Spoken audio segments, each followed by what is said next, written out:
Hey guys, welcome to another episode of El Jefe's Chop Shop. On this episode, we look at all the things that are wrong with my C30. So today I'm going to be looking at the C30 a bit closer detail.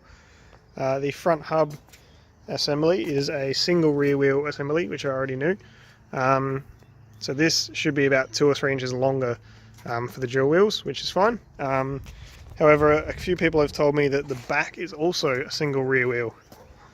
So apparently this drum should have more of a taper, and the drum itself, so this section should be back here to allow for the curve of the face on the inner wheel. So I'm just going to have a look at that today and confirm that it is either a single or a dual wheel. So first up, we're going to take this wheel off, jack it up and inspect the hub and the spindle itself. So once you've got the wheel off, you just need to undo this Allen key here, and then there's a clip that goes in there. So I took that off the other week when I took the brake pads out.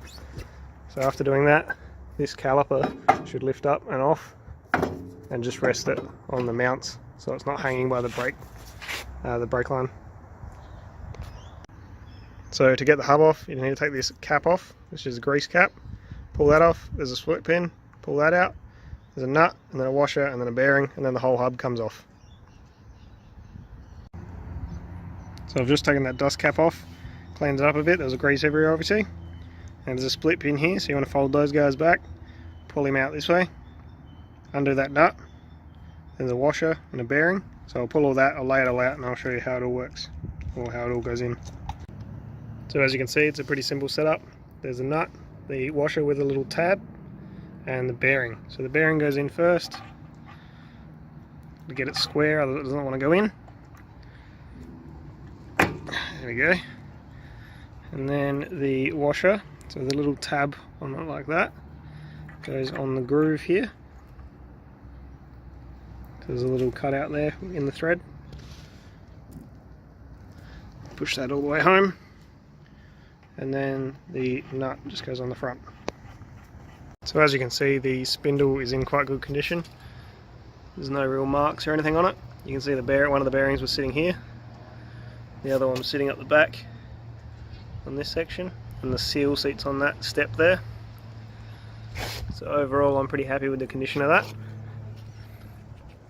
And the spindle is the clip style caliper, not the bolt-on, which is fine.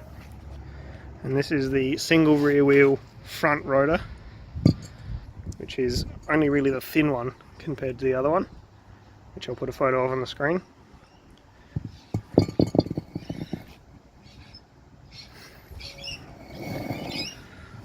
So going back to this, get a good look in there now. You can see the other ball joint with a very small split pin on it, and the top one. I'm happy with that, that's fine. This looks like everything I've seen on the net, which is good. One bolt there, one bolt over there, and one just here. So I believe that's the same as every spindle I've seen, which means I should be able to get dual rear wheel discs and hubs for this, which is all one piece anyway. So after a bit of research, I've found out that the stub axle, the actual spindle where the hub mounts, is the same between C20 single rear wheel and C30 single and dual rear wheel. The bearings are the same, so inside outside are the same. The hub depth is the same. I'll show you some diagrams that I found on the face. So they are all the same. Everything should bolt on, but the only main issue I've found is that the caliper is actually a different style. So the one I've got is called the clip style, and the other type for the dual rear wheel is called a bolt-on style. Hey guys, Jeff from the future here. So the hub and spindle I have is actually a single rear wheel C30 setup. So in the USA they actually made a single rear wheel. In Australia we only got dual rear wheel C30s. So a lot of the information I've been getting from Australian sites is actually incorrect. So it turns out that this setup is actually the setup I need for the dual rear wheel. I just need to change the hub and rotor over. I'm not 100% sure that these are the same, but I'm going to buy a hub and rotor first and then put that on and then try and put the caliper on with some new pads. If that doesn't work, I'll have to buy a new spindle with the bolt-on style caliper and the caliper. But if I buy brand new wheel bearings, they are the same between the bolt-on and the clip style caliper, so that's no loss there. Here the hub offset is different, which you can see clearly. The dual rear wheel hub is about a foot long and weighs a ton. Obviously, it's so heavy. And then the single is the one that's in my hand in these videos, and it's super thin. Obviously, the different wheel offsets will change that, but obviously I need the bigger hubs for the same wheel all around. I did a whole bunch of research, and the bearings are identical, same part numbers and everything, so that's reasonably easy. And then I need new studs because I don't trust old studs at all. I've got a set of wheels for it, but that would be the whole front end swap. So now we'll go onto the back end and work out what I need there. Alright, so we're onto the back end after looking at the front. So I'm just going to jack it up, rip the wheel off, and take some measurements. So I've just taken the outside wheel off, and it's already not looking good. So if you see this distance here on the dual wheel, it's out here. It's a few inches longer, same as the front obviously. And this drum brake is quite square, so I don't even think the wheel's going to fit over it. I'll put a comparison next to a dual wheel hub and show you the difference. I'll put that on the screen now. And I'm going to try and put the wheel that was on the outside onto the inside and see if it clears that drum. See if we're going to have any luck at all, or if I have to replace the hub, the brakes, maybe the entire diff, which would be a huge pain in the ass. So we'll get onto that now and I'll let you know how we go. So this wheel here is one of the dualies. It's the one that was on the outside a second ago. The good thing about the dualies is the same wheels are around all corners, so there's 6 wheels of the same. So that's pushed on as far as it can go, and it's hitting the brake drum already, and you can't even see the studs yet. They're not even poking through at all. They are in there. And the other thing is this flange does fit through the wheel, which is a good start, but it doesn't stick out anywhere near enough.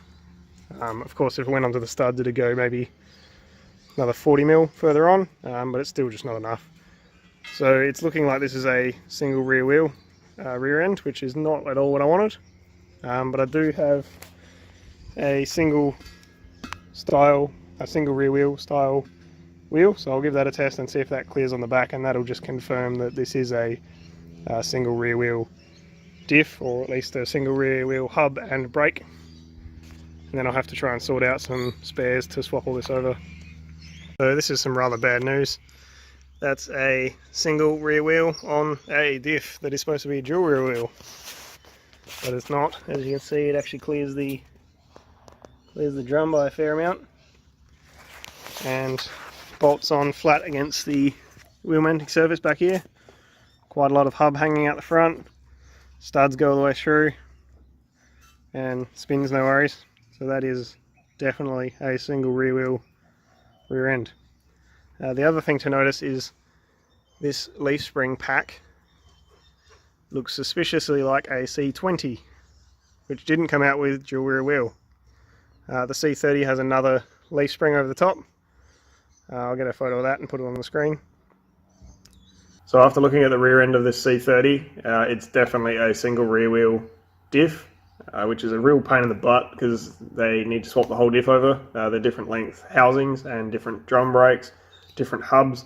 The axles are the same, so I can use my axles, but that doesn't really save me a whole lot of time. Looking at my notes here, so I'm pretty sure what they've done is either someone swapped this C30 to have single wheels for some unknown reason, with the front end swapped over from a C20 and the diff swapped over from a C20, or the more likely option is that they used in the factory, Chev must have used a C30 chassis or chassis rails for a dual wheel long wheelbase, like the big boy C20, which means that it had single wheels. They were rated at about 4 ton GVM instead of the 4.5 that I need. So I'm going to have to swap everything over to the dual rear wheel setup. Otherwise, I'm going to have to sacrifice about 0.5 ton of GVM, which is just not going to help at this point. So that's the only 2 options I can think of with this setup. I'm going to have to bite the bullet and get a new front end from somewhere and a new diff from somewhere. I've found a few different leads. I just got to weigh up what the best solution is. There's a few bits in Melbourne, which is about 800 kilometers away. So I can go for a drive to Melbourne if I have to and pick up some parts, or I can maybe get some different hubs and a disc brake conversion, which is a bit more expensive. for the back, sorry. So dual rear wheel hubs, and then a disc conversion for the dual rear wheel hub, and then bolt my wheels to that. So I'll let you know what I decide, and I'm sure you'll see it in a future video. Thanks for watching.